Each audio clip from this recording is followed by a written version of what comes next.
Alors, chers étudiants de master JCOM, c'est un réel plaisir de vous retrouver aujourd'hui dans notre séance numéro 1 portant sur la production audiovisuelle. Alors, dans cette séance de démarrage, comme vous le savez, nous vous avons concocté un cours qui porte sur la production pour la première séance. Nous avons aussi élaboré un QCM dans la perspective de vous évaluer un tout petit peu par rapport à ce premier cours. Et cette fois-ci, en prélude à notre cours de demain, je vais vous faire une petite vidéo parce que je ne me sentais pas bien. Donc, comme ça va mieux, je vais essayer de faire la vidéo et vous l'envoyer pour que demain, on puisse en parler de vive voix. Alors, qu'est-ce que c'est que la production? Alors, vous avez des définitions du petit Robert. Vous avez une définition qui vous dit que la production, c'est le fait de produire un film. Il y a aussi une deuxième définition qui est particulièrement un peu galvaudée, qui assimile la production à la réalisation, alors que c'est deux choses totalement différentes. Donc, si on définit la production comme étant le fait de produire un film ou un contenu audiovisuel, la réalisation, par contre, est un ensemble d'opérations nécessaires pour passer d'un projet, c'est-à-dire un scénario, à un film ou une émission. Le réalisateur, comme le producteur, va travailler sur l'ensemble du film en étant membre de l'équipe du film. Alors, le réalisateur, qui est plutôt le technicien en charge de ces opérations nécessaires pour passer d'un projet à un film, c'est-à-dire fabriquer carrément le film, va suivre étape après étape en prenant la responsabilité du contenu, c'est-à-dire la qualité technique et artistique. Il coordonne pour cela d'ailleurs une équipe technique composée d'un cadreur ou d'un caméraman selon les cas, selon les niveaux professionnels. On peut parler de cadreur quand nous sommes vraiment au niveau initial. On peut parler de caméraman ou chef opérateur quand nous sommes à un niveau plutôt technicien audiovisuel, technicien supérieur audiovisuel. Et on peut parler de directeur de la photo quand nous sommes carrément dans le cinéma. Alors, le réalisateur coordonne cette équipe-là, qui est l'équipe technique de base, chargée de fabriquer carrément le contenu audiovisuel, c'est-à-dire le film ou l'émission ou peu importe. Le producteur, quant à lui, aura une vision beaucoup plus globale. Le producteur est plutôt un administratif. C'est quelqu'un qui gère une administration, qui est l'administration en charge du projet du film. Et il a une vision globale et se focalisera pratiquement sur les moyens, c'est-à-dire les moyens humains et techniques, la logistique, qui vont permettre de produire, de faire exister le film. Alors, souvent, il faut éviter le piège de la production amateur. Souvent, quand on parle de production amateur, justement, vous verrez la plupart du temps, surtout au Sénégal, une sorte de confusion autour du rôle du producteur. Celui-ci est plus ou moins tenu par le réalisateur, qui est parfois également cadreur, monteur, etc., etc. Il s'agit pourtant de deux approches totalement différentes et de deux responsabilités distinctes. La responsabilité de la qualité du film relève plutôt du réalisateur et la responsabilité de l'aboutissement du film, c'est-à-dire de son administration, de sa gestion et de la coordination de toutes les équipes en charge du projet, cette responsabilité-là incombe au producteur. Ainsi donc, beaucoup de films amateurs s'arrêtent en cours de route à l'une des étapes. Pourquoi? Parce que monsieur veut faire le travail de cadreur, réalisateur, producteur, etc., etc. Alors, nous abordons maintenant la typologie des productions. Vous avez ce qu'on appelle la production déléguée, qui coordonne les moyens et les opérateurs nécessaires à la réalisation. Vous avez la production exclusive, qui fournit les moyens de tournage, et vous avez la post-production. Alors ici, on ne présente que l'aspect production déléguée. Celle-ci ne demande pas de compétences techniques particulières, mais un bureau, un téléphone, un solide répertoire d'adresses pour gérer à la fois les questions qui tournent autour du projet, par exemple, euh, euh, s'occuper du séjour de l'équipe technique quand cette équipe technique voyage dans une région, il faut les loger dans un hôtel, il faut s'occuper du catering, c'est-à-dire de la bouffe, du défraiement, des défraiements, etc. Il faut s'occuper de leur per diem, des salaires, etc., etc. Donc, c'est le monsieur à qui on a délégué toutes ces responsabilités. L'équipe de production peut se composer de plusieurs personnes. Donc, nous avons le directeur de production qui supervise l'ensemble des productions en cours et synchronise les demandes de moyens humains et techniques entre les productions. C'est peut-être le cas dans les télévisions comme à la RTS où vous avez une personne ressource qui s'occupe d'un ensemble de départements. Et dans ce département-là, eh bien, il y a la prise en charge de toute une logistique, notamment les voitures de production, toutes les caméras, tous les équipements son, les lumières, etc., etc. Et qui s'occupe aussi de toute l'administration des sorties de matériel et des rentrées de matériel, en veillant à ce que tout ce matériel-là soit à bon port et dans les règles qui régissent un peu la production.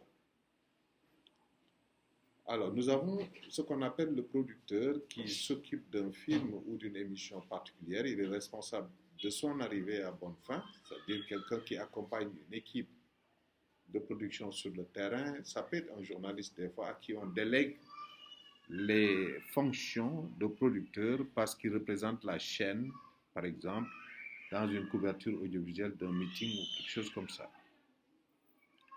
L'assistant de production, qui peut, si nécessaire, assister le producteur dans les dossiers et les contacts. La tâche du producteur sur le terrain est tellement rude et difficile qu'il a besoin d'un homme de main à qui il délègue certains aspects liés à la production, notamment la prise en charge de certains aspects qui sont liés au contrat, qui sont liés un peu au salaire pour chaque shift, c'est-à-dire pour chaque journée de travail.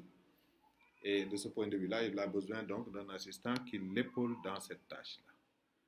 Alors, quels sont les genres de production qui existent généralement? Alors, qui parle de genre ici va parler de la typologie des tournages qui se distingue par l'importance de la préparation. Vous avez au niveau de l'audiovisuel ce qu'on appelle le reportage. C'est un film sur un événement. La préparation et la conception se font souvent sur place. Alors, si vous faites un reportage, vous n'avez pas besoin de préparer un scénario avant d'aller au reportage. On vous dit qu'il y a un meeting, ou il y a une conférence de presse, ou il y a tout juste une conférence ou un séminaire.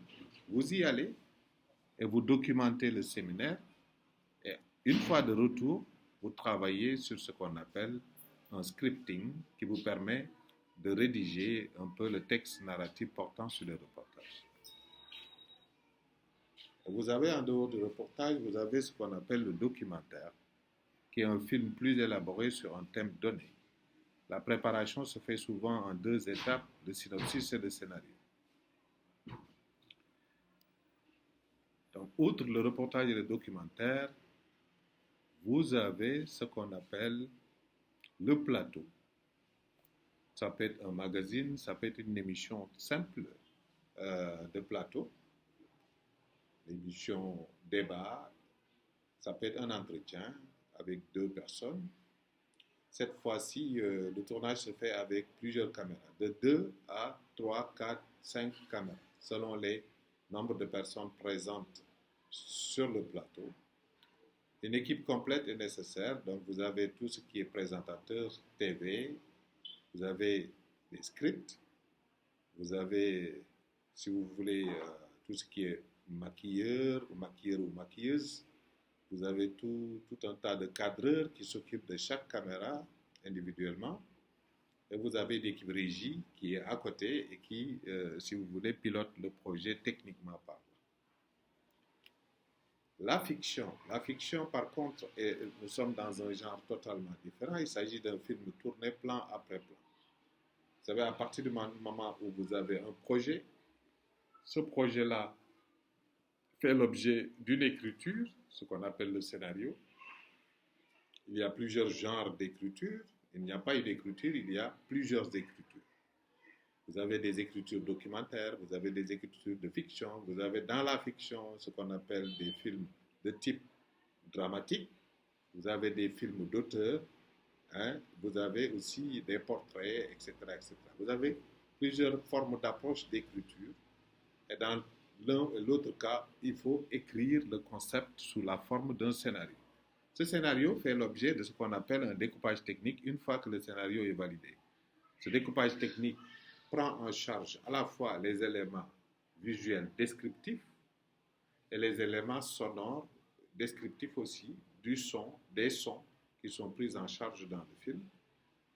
Et sur cette base-là, aussi, vous avez du départ jusqu'à la fin l'ensemble des plans dans le découpage technique, l'ensemble des plans qui sont pris en charge par le projet de film. Alors là aussi, vous avez des comédiens, vous avez un script, vous avez, si vous voulez, un producteur, vous avez aussi toute l'équipe technique. Hein. Selon l'envergure des projets, vous pouvez avoir aussi énormément de logistique selon les cas. Et dans l'un et l'autre cas, il s'agit d'une équipe complète. Alors, donc, pour ce qui concerne l'ensemble de ces typologies, reportage, documentaire, plateau, fiction, je vous ai envoyé un tableau qui indique, si vous voulez, dans ce tableau-là, à quel niveau on a besoin de tel membre de l'équipe technique, à quel niveau on a besoin de telle logistique, pour vous permettre de comprendre un tout petit peu dans chaque genre quels sont à la fois les nombres de caméras nécessaires, les moyens techniques nécessaires, les moyens artistiques qui sont impliqués, etc., etc. Alors, je vous demande donc de réviser ce tableau-là. Alors, je vais finir en vous parlant un tout petit peu de ce qui concerne un tout petit peu la dorsale, la charpente de notre cours qui concerne les 5 phases de la production audiovisuelle. Donc, il existe 5 phases donc, dans la production audiovisuelle. C'est la phase de développement, la phase de pré-production, la phase de production, la phase de post-production et la phase de distribution. Alors, dans la phase de développement, cela concerne l'ensemble du processus où on part d'une idée, d'un concept vers la définition des objectifs